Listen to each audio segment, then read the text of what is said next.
I actually worked in that office before you. I'm finishing up my last week now, as a matter of fact, so I know it can be a bit overwhelming, but I'm here to tell you there's nothing to worry about.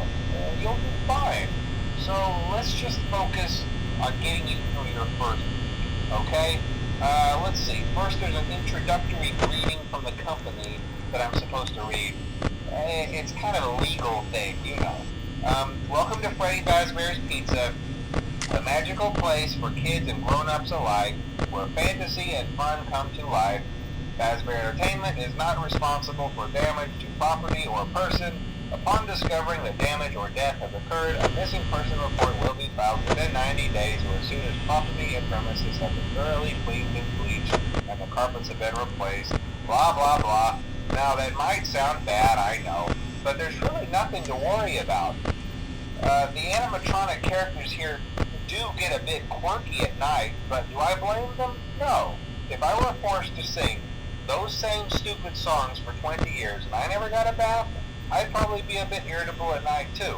So remember, these characters hold a special place in the hearts of children and we need to show them a little respect, right? Okay. So just be aware, the characters do tend to wander a bit. They're left in some kind of free roaming mode at night.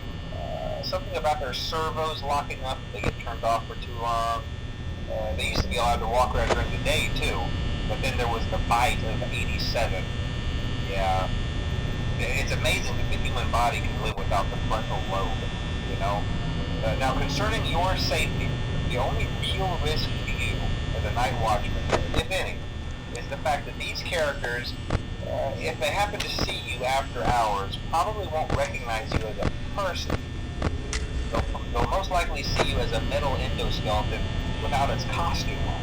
Now, since that's against the rules here at Freddy Fazbear's Pizza, they'll probably try to forcefully stuff you inside a Freddy Fazbear suit. Now, that wouldn't be so bad if the suits themselves weren't filled with cross beams, wires, and animatronic devices, especially around the facial area. So you can imagine how having your head forcefully pressed inside one of those could cause a bit of discomfort and death. The only parts of you that would likely see the light of day again would be your eyeballs and teeth that pop out in front of the mask. Yeah, they don't tell you these things when you sign up. But hey, first station of the breeze. I'll chat with you tomorrow. Check those cameras and remember to close the doors only if absolutely necessary. Gotta conserve power. Alright, good night.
talk quite as long this time since Freddy and his friends tend to become more active as the week progresses.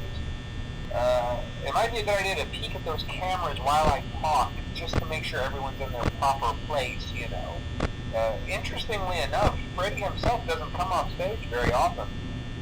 I've heard he becomes a lot more active in the dark, though, so hey, I guess that's one more reason not to run out of power, right? I also want to emphasize the importance of using your door lights.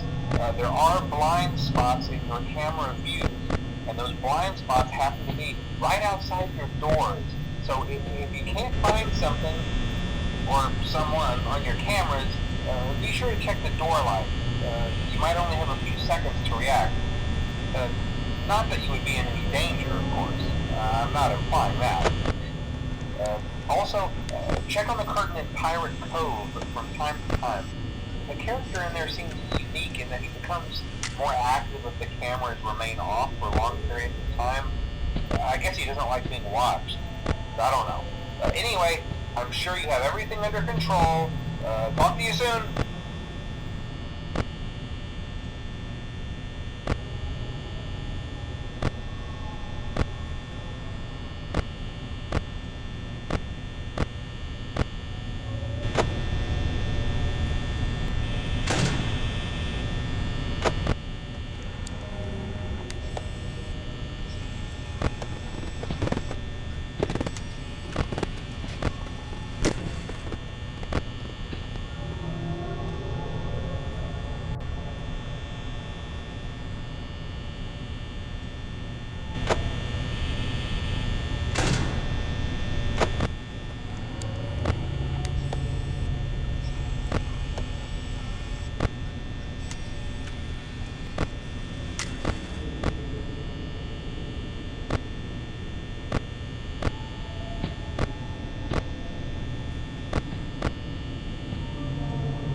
Da da dum dum dum dum dum dum dum dum dum dum dum.